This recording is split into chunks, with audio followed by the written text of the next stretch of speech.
morning, everybody. My name is Grundle. Welcome to the Grundleverse. Today we're here to talk about Beyond Skyline.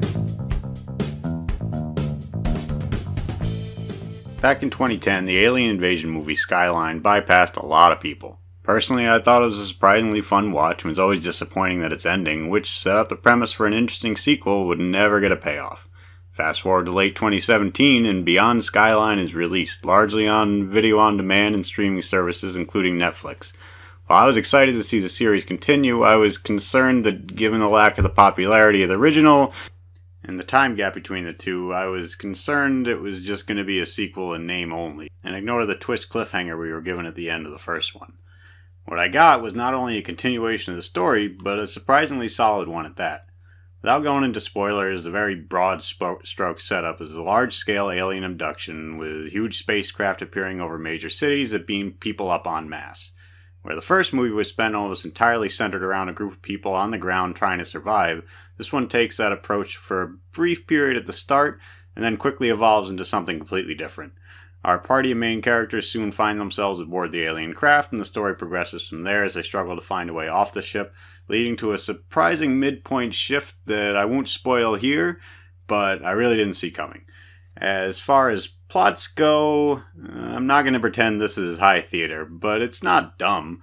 The dialogue and story beats never feel completely hackneyed beyond a couple cliched lines and situations, and the actors are all surprisingly decent given that it's a fairly B-list cast of people you'll recognize, but have to go to IMDb to figure out where from. Probably the most well-known is our male lead Mark, played by Frank Grillo, who you might recognize as the star of the two most recent Purge movies. Grillo has a tendency to find himself as a secondary tough guy roles, but it's nice to see him getting a little more lead work. He may never fall on a A-lister, but once again he proves he can do the job when given the lead. Co-starring role went to Bojana Novakovic. I don't know, she's Yugoslavian, who I can't say I remember from anything, even though she was in Devil and Drag Me to Hell, both of which I've seen. She was a lot more memorable here, with her character probably being the one I liked the most by the end, largely on the back of her performance during the big action finale, and it might be someone worth keeping an eye on. So, having established that the story and the acting is better than expected, not amazing, but better than expected, this is a nice sci-fi action alien movie, so the big question is, how is the Bang Bang Pow Pow?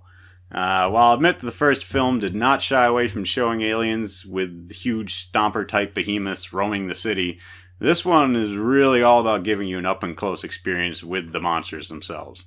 The aliens are featured fully and often. You get everything from weird tentacled brain suckers to big predator-looking guys to the aforementioned behemoths, which are back in a big way.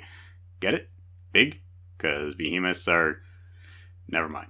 While I'm certainly admit that there are a few moments where things aren't perfect, those moments largely come as a side product of the fact that the humanoid aliens were in most places played by a guy in a big alien suit, and personally I've always been a fan of practical effects and Henson Lucas style puppetry, so I'm willing to give it a pass on a few moments that aren't so great, since the rest of it looks good enough. Especially since we're not talking about a billion-dollar blockbuster here.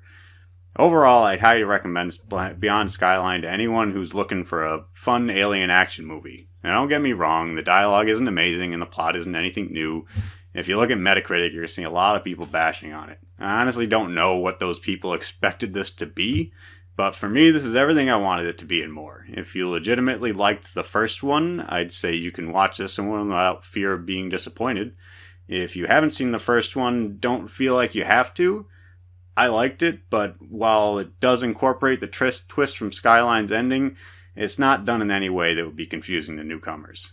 If this was in theaters, I would say maybe see it as a bargain matinee, but since it's currently streaming for free on Netflix, if you're at all interested, give it a chance. I think you'll have a good time with it. That's about all I got to say about Beyond Skyline. If you found this review helpful, make sure to hit the like button, subscribe button, all that stuff. If you didn't find this review helpful or you watched Beyond Skyline and absolutely hated it, leave a comment to let me know how wrong I am, and make sure to join me here next time. Thanks for listening. Good night, everybody.